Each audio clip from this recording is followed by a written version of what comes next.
Halo pemirsa Sultan TV, semoga Anda selalu sehat dimanapun Anda berada. Kali ini bersama saya Mentari dalam program Diplomasi Chat, sebuah program unggulan kerjasama antara Sultan TV dan Paramadina Graduate School of Diplomacy Universitas Paramadina. Nah, dalam kesempatan kali ini kita akan membahas tentang perlindungan warga negara Indonesia dan pengelolaan batas negara dalam situasi pandemi. Seperti yang telah kita ketahui bahwa negara Kesatuan Republik Indonesia adalah negara yang luas, negara kepulauan yang berbatasan langsung dengan banyak negara seperti Malaysia, Timor Leste, Papua Nugini, Australia, dan beberapa negara lainnya. Nah, untuk membahas hal tersebut, pada kesempatan kali ini saya telah bersama Bapak Dr. Suhajar Diantoro. Selamat siang, Pak. Selamat siang. Selaku PLT Sekretaris Badan Nasional Pengelola Perbatasan. Terima kasih. Kemudian saya juga telah bersama Bapak Dr. Tato Djoko Sudiarto selaku Ketua Program Studi dan Dosen Hubungan Internasional Universitas Paramadina. Kabar baik, Pak? Baik, alhamdulillah. Alhamdulillah, ya. Baik, teman-teman Sultan TV, seperti yang telah saya singgung di awal bahwa Indonesia adalah negara kepulauan yang berbatasan dengan banyak negara, baik di darat maupun di laut. Nah, perbatasan juga merupakan hal yang penting bagi suatu negara karena selain penanda luas wilayah, hal tersebut juga menjadi penanda dan menyangkut aspek ekonomi, politik, sosial, dan budaya. Nah, sebelum kita berbincang lebih jauh tentang apa itu batas pengelolaan negara dan juga perlindungan warga negara Indonesia di batas negara, saya ingin tahu dulu nih Pak Suhajar, sebenarnya apa sih batas negara itu, Pak? Baik, terima kasih Mentari. Pemirsa Sultan TV dimanapun berada dan seluruh keluarga besar Universitas Paramadina, saya merasa tersanjung berada di sini. Terima kasih atas undangannya, Pak. Saya mewakili Bapak Profesor Tito Karnavian, Menteri Dalam Negeri yang juga secara ex officio adalah Kepala Badan Nasional Pengelola Perbatasan. Saya selaku pelaksana tugas Sekretaris Utama BNPB. Baik, batas wilayah negara. Yang pertama kita harus memahami dan menjelaskan batas wilayah kedaulatan, laut teritorial. Itu yang disebut dengan batas sebuah negara 12 mil laut. 12 mil laut. Jadi kalau sebuah selat tak sampai 24 mil, maka ditarik jalan tengah, ditarik garis tengah. Nah, seperti itu. Itu yang disebut dengan batas kedaulatan. Nah, kemudian juga kita mengenal apa yang disebut dengan batas yurisdiksi. Yang terdiri dari dua, yaitu zona ekonomi eksklusif dan batas landas kontinen.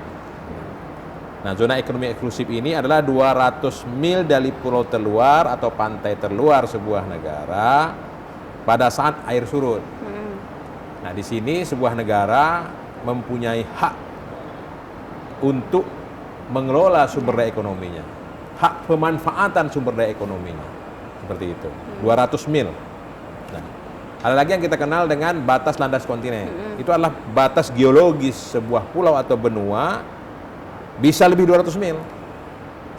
Sedalam-dalamnya 200 meter. Itu masih bisa diklaim sebagai wilayah kita. Nah, kira-kira seperti itu batas negara. Nah, kita tadi sudah sampaikan berbatasan dengan 3 negara di darat.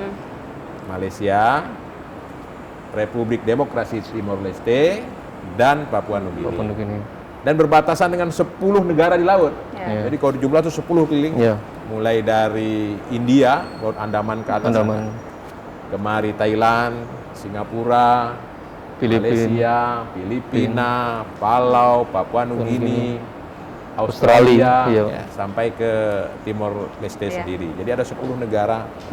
Nah, kira seperti itu. Nah, segmen-segmen batas kita ini ada darat, ada laut. Nah, ada yang segmennya clear, sudah selesai, ada beberapa segmen yang masih dalam perundingan-perundingan. Kira seperti itu yang menyangkut dengan batas negara. Tadi Bapak sudah menjelaskan ya mengenai batas jenis-jenis batas negara. Nah, bagaimana cara menetapkan batas negara, Pak? Tadi Bapak sudah menyinggung juga di darat dan di laut. Nah, bagaimana menetapkan batas-batas tersebut?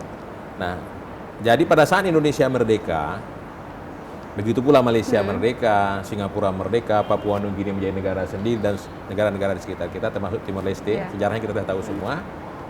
Maka batas antara negara-negara sebelumnya itu adalah jadikan patokan dasar. Jadi Indonesia dengan Malaysia itu di koordinat berapa batas negara kita? Itu sudah ada pada saat Inggris dan Belanda. Nah, tetapi batas yang dalam hitungan koordinat tadi itu harus dipetakan di lapangan. Di mana sih lokasinya? Kalau titik sekian, nah lintang sekian, bujur sekian, koordinat sekian itu di mana di daratnya? Nah, karena itu kita melakukan langkah-langkah bersama, ya kan? Langkah-langkah bersama yang disebut dengan kalau Malaysia joint survey. Jadi ada jointnya bersama kita mensurveinya dengan alat-alat teknologi yang sekarang sudah ada. Nanti setelah kita survei bersama, terus kita dapatkan titik-titik koordinat-koordinat yang jelas, patoknya kita bangun bersama. Patoknya kita sepakati di mana posisi patok-patok itu dipasang. Seperti itu. Nah, setelah kita sepakati, maka antar pejabat negara itu ditandatangani MOU-nya. Contohnya misalnya akhir tahun kemarin Bapak Menteri Dalam Negeri Pak Tito Karnavian bertemu dengan menteri di Malaysia, kemudian antar sekjen menandatangani itu. Sekjennya Sekjen Kemendagri selaku Ketua Panitia Nasional dengan Sekjen Kementerian Sumber Daya Asli Air dan apalah kalau Malaysia itu nama kementeriannya. Lalu disepakati segmen-segmen tertentu, teken MOU-nya. Nah, seperti itu. Begitu pula misalnya akhir tahun kemarin kita di Papua Nugini, di Morobe itu sepakat kita tentang dua hal. Yang pertama, kita melakukan deklarasi bahwa 52 titik pilar yang sudah ada itu kita deklarasikan. 52 titik pilar yang sudah ada kita deklarasikan. Kemudian kita bersama Papua Nugini juga melakukan perapatan pilar. Kan Papua Nugini itu kan panjangnya hampir 800 km dengan Indonesia. Kalau Pulau Kalimantan itu 2000 km lebih.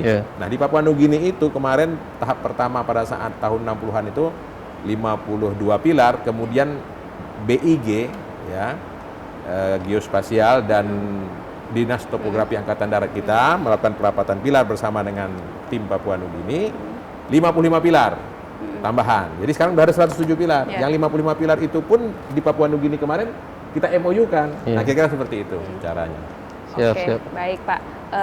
Saya mau beralih nih ke Pak Tato. Pak Tato, tadi Pak Suhajar sudah menjelaskan mengenai penetapan batas-batas negara, baik di darat maupun di laut dan juga, tapi lebih fokus ke Indonesia. Nah, sekarang saya mau tanya nih sama Bapak, dalam hubungan internasional, bagaimana sih penetapan suatu batas-batas negara tersebut? Terima kasih Menteri. Pak Hajar, terima kasih. Pemirsa sekalian, kalau misalnya kita lihat batas negara, kita harus menetapkan kalau misalnya hanya dua negara ada joint agreement. Tapi kalau itu melibatkan banyak negara, itu harus ada agreement global, agreement internasional. Salah satu contohnya adalah UNCLOS 82. UNCLOS 82. UNCLOS 82 menetapkan batas-batas laut. Terus kemudian menetapkan juga siapa yang meratifikasi dan tidak meratifikasi. Kayak kemarin ada permasalahan di laut, kita sebutin Natuna Utara, perbedaan perspektif antara sebagian besar negara dengan Cina. Kita ngikut UNCLOS, tapi mereka ngikutnya Nine Dash Line. Ya kan, Nine Dash Line itu kan, wah itu apa namanya sangat berbeda kan, sangat berbeda sehingga masuk akan wilayah ZEE kita. Iya, masuk merengsek banget gitu, banget. Tapi yang dijelaskan Pak Suhajar tadi, kita harus pemirsa harus tahu, viewer harus tahu, orang kita semua harus tahu bahwa itu bukan seperti kita menetapkan garis di kertas ya. Jadi kalau laut kan bagaimana dinamis. Begitu juga dengan yang di darat. Di darat itu batas itu boleh patok, akan tapi yang ada kita patokin itu adalah komunitas.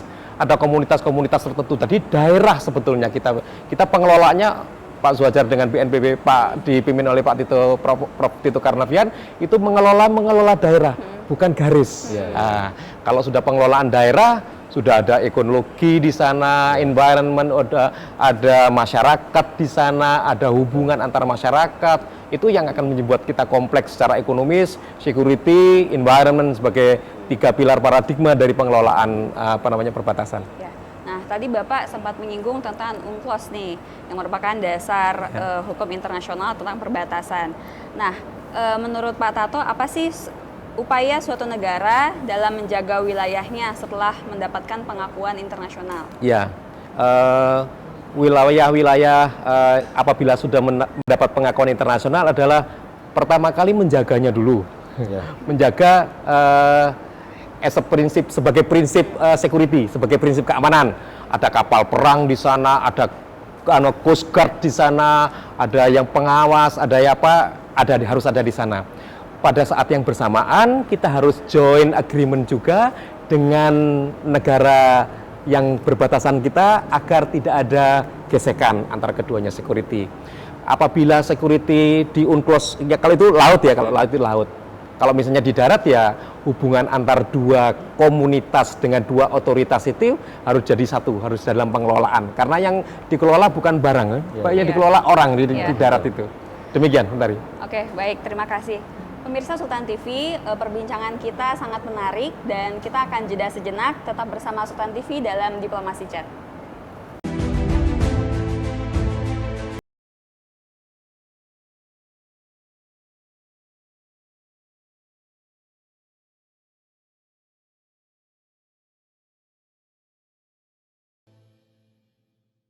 Halo pemirsa Sultan TV, kembali bersama saya dan 2 narasumber kita kali ini.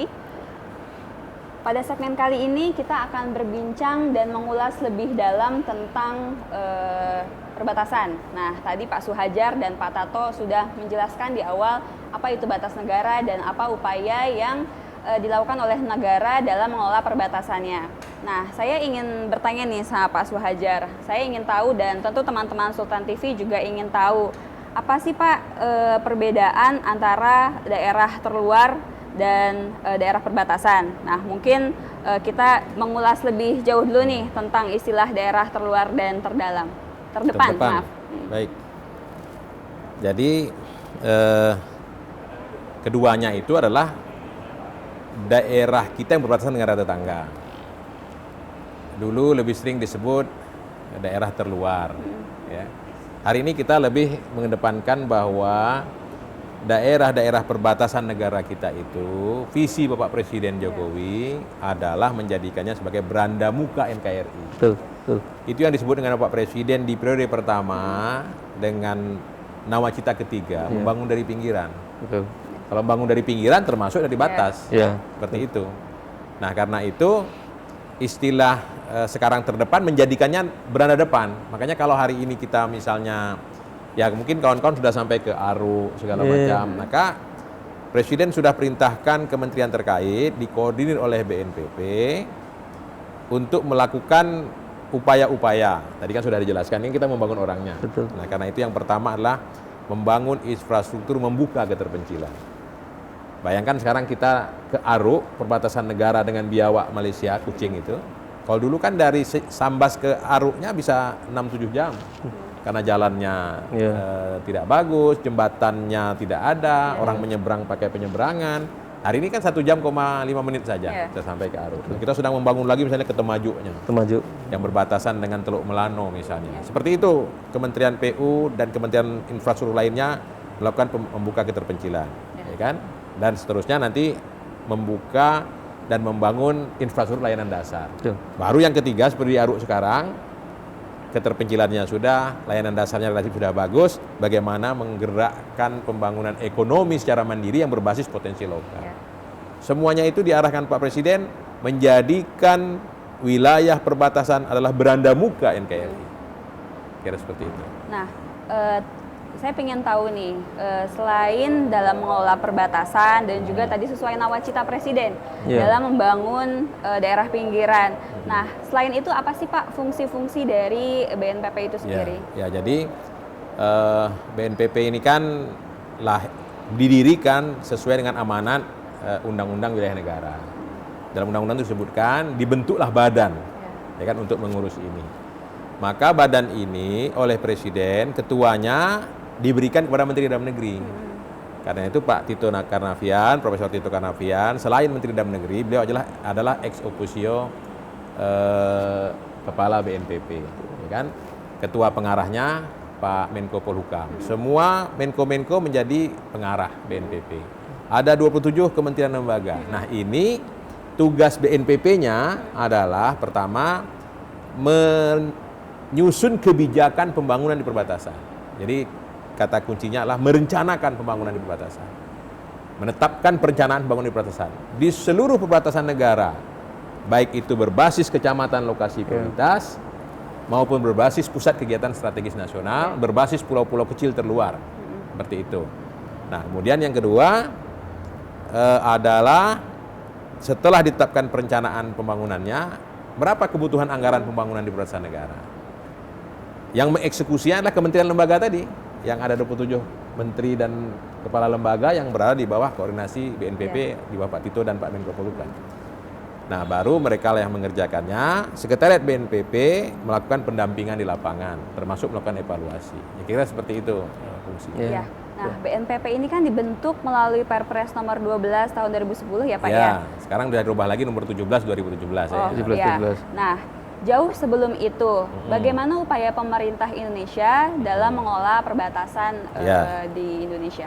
Nah, jadi kalau sebelum BNPP lahir, itu pengelolaan perbatasan negara sudah berjalan, sudah ada dan sudah berjalan. Tentunya siapa mengerjakan apa itu sesuai dengan tupoksi masing-masing kementerian, ya kan? Menteri Luar Negeri memimpin diplomasi perundingan-perundingan di laut. Menteri Dalam Negeri memimpin diplomasi perundingan-perundingan batas negara di Papua Nugini dan seterusnya. Nah, begitu pula pembangunannya. Jadi dari dulu pekerjaan Kementerian PU sudah membangun jalan di perbatasan. Menteri Kesehatan sudah membangun sarana-sarana puskesmas. Begitu pula Menteri Pendidikan. Tapi setelah lahirnya BNPP, semuanya itu semakin terkoordinasi. Jadi dulu sudah ada perundingan-perundingan, itu sudah ada. Bahkan undang-undang yang meratifikasi seperti disampaikan Pak Profesor tadi terhadap batas negara, itu semuanya hampir dari tahun 70-an sudah ada semua kan? Betul. Seperti itu. Baik, terima kasih Pak. Saya mau beralih ke Pak Tato. Pak, tadi Pak Suhajar telah membahas mengenai fungsi-fungsi dari BNPP, baik setelah terbit Perpres maupun sebelum itu dengan adanya perundingan-perundingan. Nah, bagaimana sih Pak diplomasi perbatasan yang dilakukan oleh BNPP terhadap masyarakat Indonesia, juga terhadap negara-negara yang berbatasan dengan Indonesia, serta diplomasi Indonesia dalam lingkup BNPP terhadap masyarakat internasional. Terima kasih. Menyinggung sedikit yang dijelaskan oleh Pak Suhajar tadi, perbedaan terluar sama terdepan sebetulnya itu memberikan efek yang sangat besar gitu kan. Jadi kalau dulu anak-anak sekolah itu hanya mencatat 13.677 jumlah pulau kita gitu kan. Kemudian ada penambahan lagi 18.000 sekian gitu kan, 8.000 sekian. Itu hanya catatan aja kan yang harus dihafal. Tapi benarkah pemerintah merangkul semuanya gitu kan, merangkul semuanya. Hanya ngomong batas ini ada di sini, batas ini ada di sini. Dengan perubahan nawacita ketiga dan Pak Jokowi di periode pertamanya menetapkan itu sebagai beranda depan rumah kita. Kalau beranda depan kan tamu kan ngelihat berandanya dulu Pak ya, berandanya jelek jangan berharap di dalamnya bagus gitu kan, berandanya jelek itu, sehingga perubahan terminologi, perubahan istilah itu jadi hal yang bagus banget gitu kan, mengkoordinir segalanya itu dengan adanya BNPP. Dengan kemudian kita banyak pelajaran juga dari beberapa kasus, misalnya apakah benar setelah ditetapkan batas kemudian ada BNPP, masyarakat itu mau diapain gitu kan, masyarakat mau diapain ya? Kalau masyarakat itu dengan tiga istilah utama, tiga gerakan utama, tiga kata-kata utama itu di kesejahteraan, di keamanan, di lingkungan. Nah, tiga kata-kata utamanya pengelolaan perbatasan itu dikerjakan, maka yang menempati daerah-daerah perbatasan itu akan menjaga dengan sendirinya perbatasan. Itu yang apa namanya yang kita harapkan. Jadi duitnya pemerintah terbatas, Pak. Gitu kan? Duitnya pemerintah terbatas, bagaimana caranya masyarakat itu menjaga daerahnya sendiri gitu kan. Iya, betul. Kalau dulu dikenal sebagai adalah keamanan rakyat semesta, ya ini waktunya masyarakat untuk menjaga dirinya dan lingkungannya. Demikian. Oke, makasih Pak. Oke, teman-teman Sultan TV, tadi kita sudah mengetahui lebih jauh tentang fungsi BNPP, juga mengenai diplomasi Indonesia terkait batas negara. Nah, baik, kita akan jeda dulu sejenak, diskusi akan berlanjut setelah jeda berikut. Tetap bersama kami dalam Diplomasi Chat Sultan TV.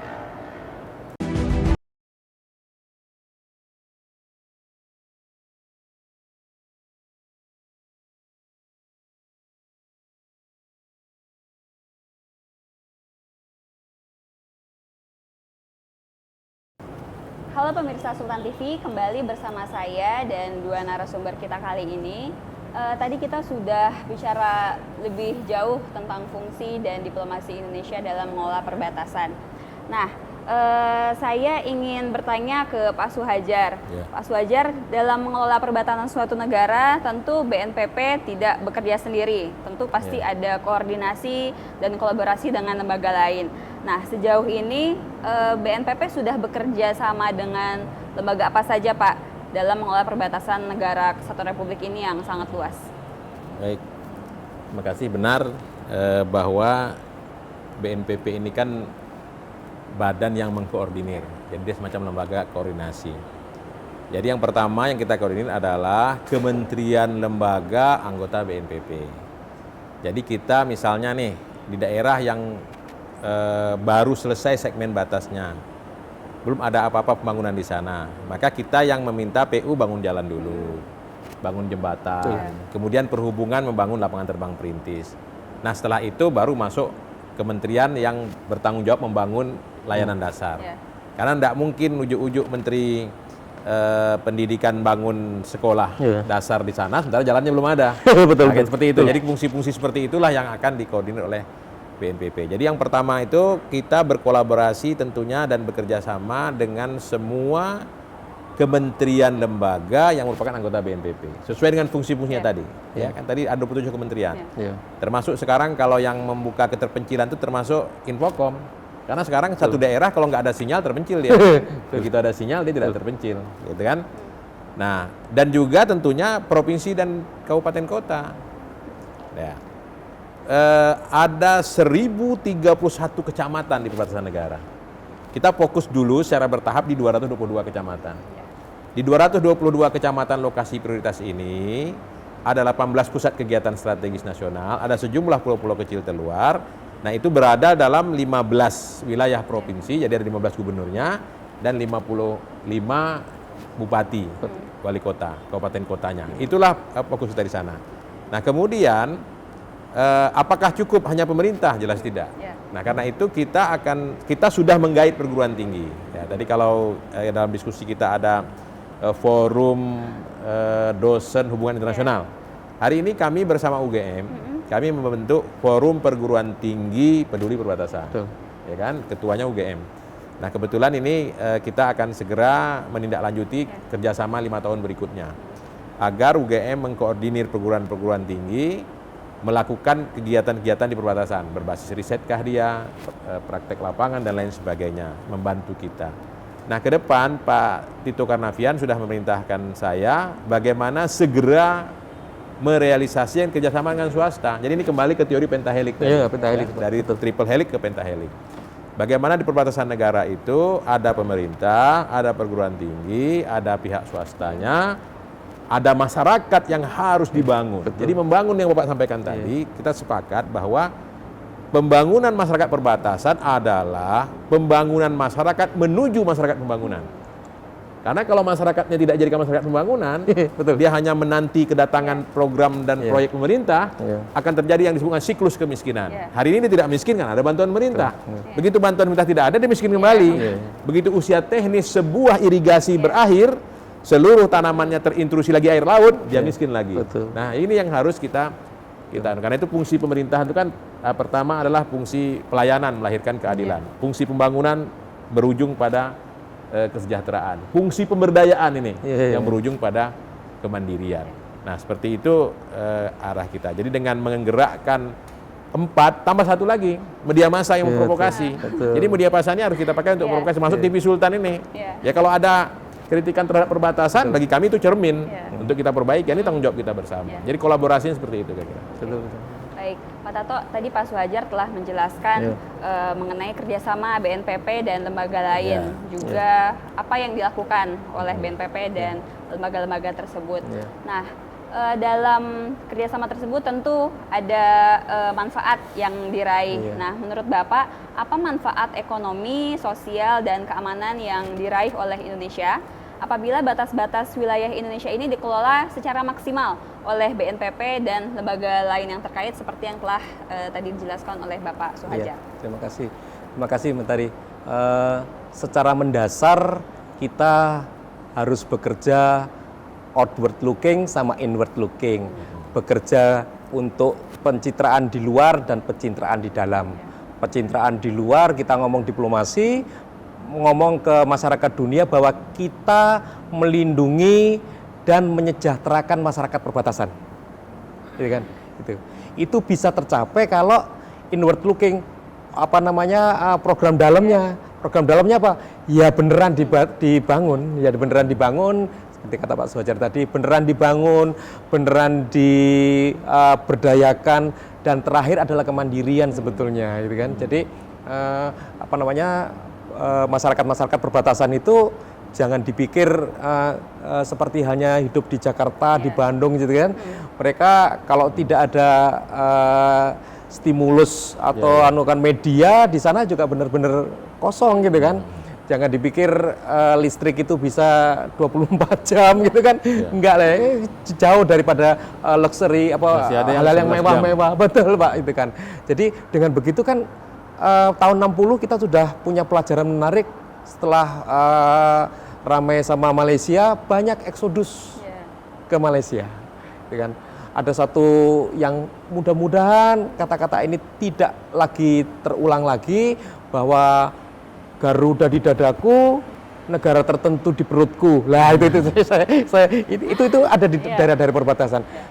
Saya mendengar sendiri di daerah Natuna, ada di Saburai Jua sana, ada di Sebatik sana. Perkataannya hampir sama gitu kan. Perkataannya hampir sama. Loh, ini ada apa ini? Wah, dengan adanya BNPP kita berharap bahwa apa yang diprogramkan benar-benar melibatkan masyarakat. Untuk apa? Untuk dasar kita outward looking, dasar kita berdiplomasi keluar bahwa kita benar-benar loh, si Padang Ligitan punya imbas menarik bahwa kita tidak serius dalam menangani pemberdayaan masyarakat di kedua pulau tersebut. Demikian. Nah, tadi Bapak sempat menyinggung mengenai pelibatan masyarakat dalam mengelola perbatasan.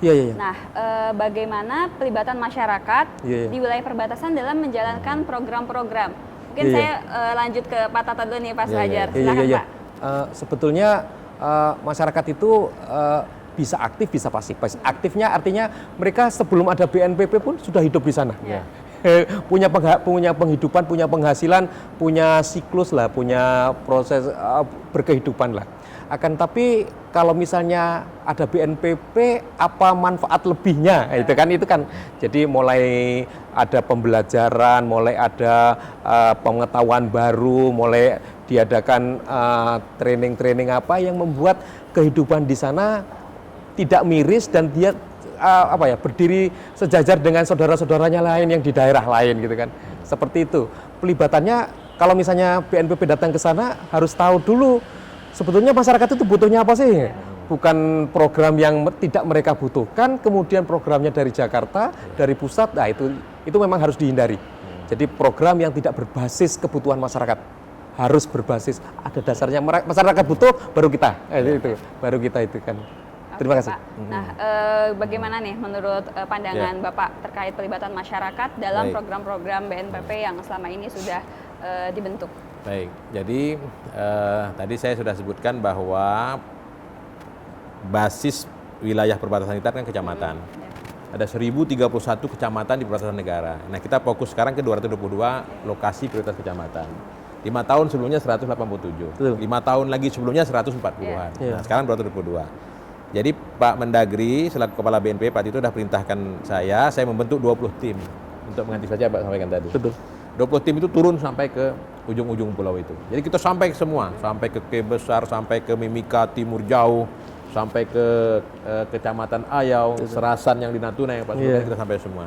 Di situ kita bertemu dengan camat dan kawan-kawan di sana, kita coba mengelaborasi apa kebutuhan mereka agar ada pembangunan yang bisa spesifik tertentu yang bisa mengungkit kemajuan di sebuah daerah. Itu yang kami inventarisir. Dalam 222 kecamatan prioritas tadi. Nah, inilah yang akan kita tangani 5 tahun ke depan. 2021 nanti ada berapa kecamatan? 56, 2000 ini terus sampai dengan 2024. Itu yang berbasis lokasi prioritas kecamatan. Kemudian kita juga membangun berbasis lokasi yang disebut dengan pusat kegiatan strategis nasional. Jadi daerah-daerah yang sudah mulai terbangun baik sarana dan prasarananya, baik infrastruktur membuka keterpencilan ataupun infrastruktur dasar dan pos-pos lintas batas negara yang sudah dibangun, maka di situ kita akan kembangkan menjadi pusat ekonomi baru. Itu yang dibilang Pak Presiden, tumbuhkan pusat-pusat pertumbuhan ekonomi baru di perbatasan negara. Kita siapkan 18 lokasi untuk di sini. Ke depan seperti itu. Oke, tadi di awal juga Bapak sudah menyinggung tentang pelibatan lembaga lain dalam mengelola perbatasan. Nah, apakah BNPB telah bekerja sama dengan lembaga lain di negara lain seperti misalnya dengan lembaga di Malaysia ataupun di Australia dalam mengelola perbatasan? Nah, sekarang untuk antar negara tetangga itu sudah ada organisasi bersamanya. Misalnya nih dengan Malaysia itu ada Sosek Malindo, ya kan? Sosek Malindo itu bagaimana mengelola perekonomian di perbatasan negara. Jadi kalau tadi misalnya sebahagian sembako tergantung dengan negara lain, memang kita menciptakan hubungan di mana daerah perbatasan itu terjadi perdagangan lintas batas. Betul. Lintas batas. Jadi bukan hanya kita membeli katakanlah Milonya Malaysia di perbatasan Aruk, tapi dia juga membeli buah kelapa kita. Seperti itu. Jadi ini timbal balik seperti ini terus terjadi. Nah, karena itu ada yang disebut dengan perdagangan lintas batas berlaku di kecamatan. Jadi misalnya Kecamatan Sajingan Besar. Itu kan pos lintas batasnya ada di Aruk. Di sana Kecamatan Biawak. Jadi antar orang kecamatan dua ini itu boleh melintas tanpa paspor. Itu yang disebut dengan pelintasan pas lintas sempadan Malaysia atau pas lintas batas kita. Bahkan Bea Cukai, Ibu Menteri Keuangan menggagas dan sudah mulai membangun apa yang disebut dengan kawasan untuk barang-barang luar negeri dan dalam negeri berada di satu tempat semacam bondet dan tidak dikenakan pajak. Siapa yang boleh membeli barang-barang di perbatasan tidak kena pajak? Masyarakat yang tinggal di kecamatan perbatasan. Jadi masyarakat Sajingan Besar boleh membeli barang di situ tanpa pajak. Tapi masyarakat Sambas kena pajak. Karena kan nggak mungkin dong semua tidak kena pajak. Nah, seperti itu. Terus akan kita kembangkan dan kita libatkan. Jadi berbasis pusat kegiatan strategis nasional, berbasis lokasi prioritas kecamatan. Oke, teman-teman Sultan TV, diskusi kita semakin menarik dan kita akan kembali setelah jeda. Tetap bersama Diplomasi Chat dalam Sultan TV. Thank you.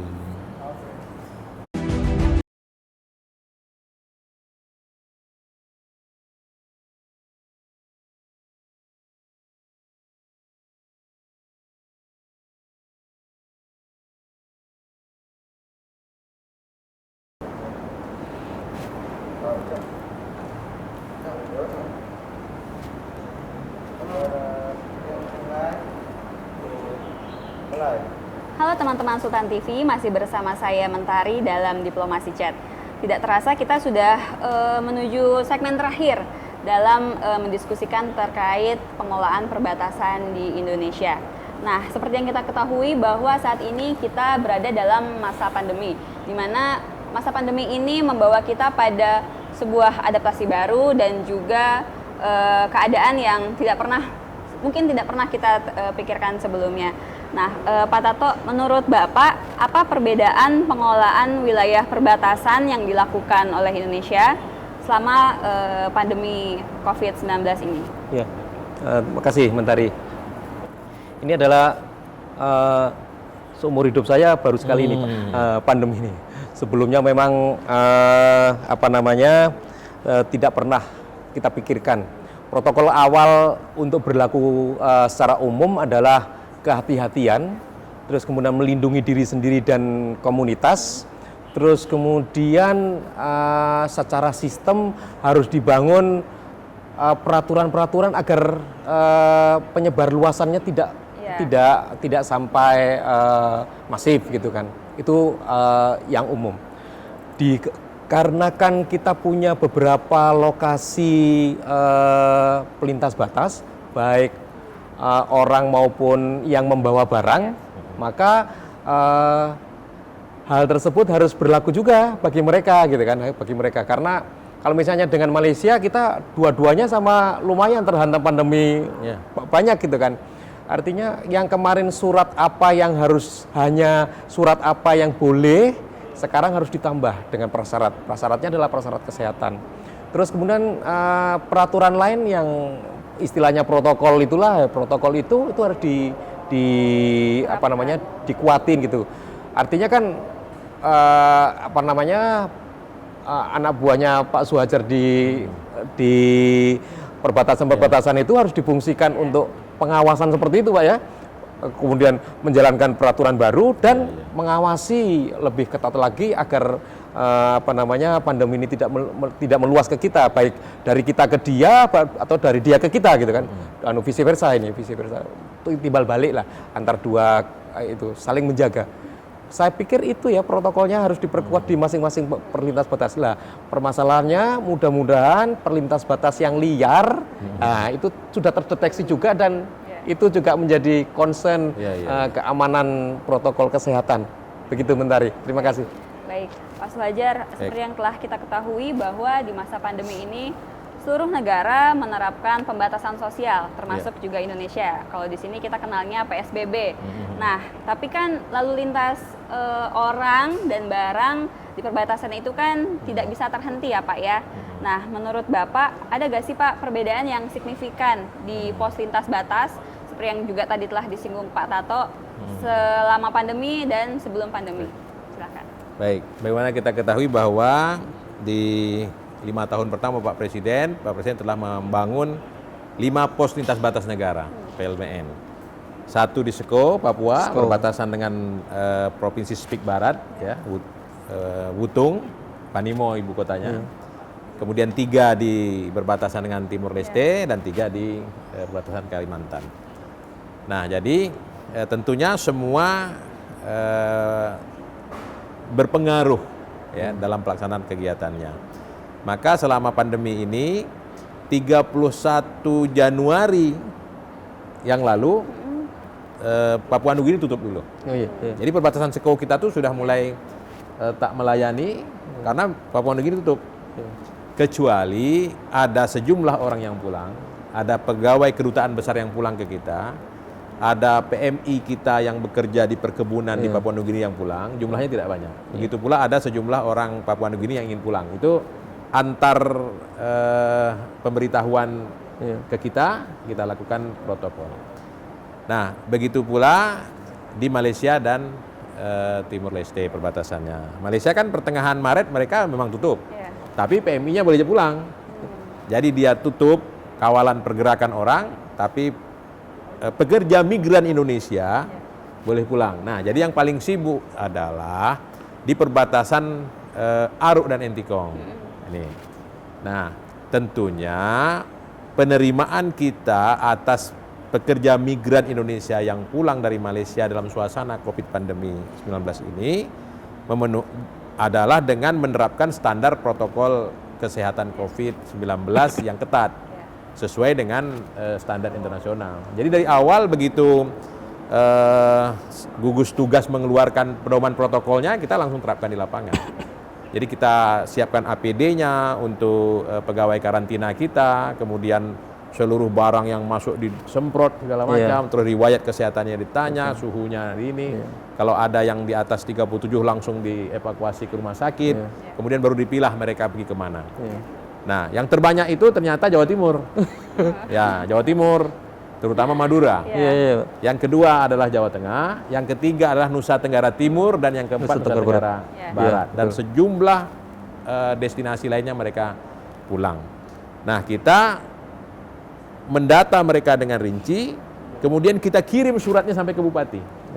Jadi kita kirim sampai ke bupati-bupati, gubernur, bahwa melalui pos lintas batas ini telah melewati pos lintas batas tertentu, nama ini, alamatnya di kampung ini segala macam, agar petugas satgas-satgas di sana juga mencermati. Walaupun hasil pemeriksaan sementara mereka clear, tapi kan harus dijaga juga sampai ke sana. Nah, seperti itu kira-kira yang kita tangani sampai sekarang. Nah, tadi Bapak setelah menyebutkan bahwa BNPB juga menerapkan protokol kesehatan demi mencegah penyebaran virus COVID ini semakin luas. Nah, apakah BNPB juga terlibat dalam mengedukasi masyarakat di perbatasan dalam pencegahan dan penyebaran COVID-19 ini, Pak? Ya, jadi kan ini ada dua. Yang pertama adalah tempat-tempat pelintasan yang sudah ada pos lintas batas negaranya, PLBN-nya. Kan? Di sini BNPB punya orang, jadi kita punya administrator di sana. Kita punya pegawai lengkap, pegawai kita melakukan tugas administrator untuk melayani imigrasi, bea cukai, karantina, agar mereka bisa menjalankan fungsi-fungsi pelintasan orang dan barang. Manajemen, tata kelola, perlintasan orang dan barang.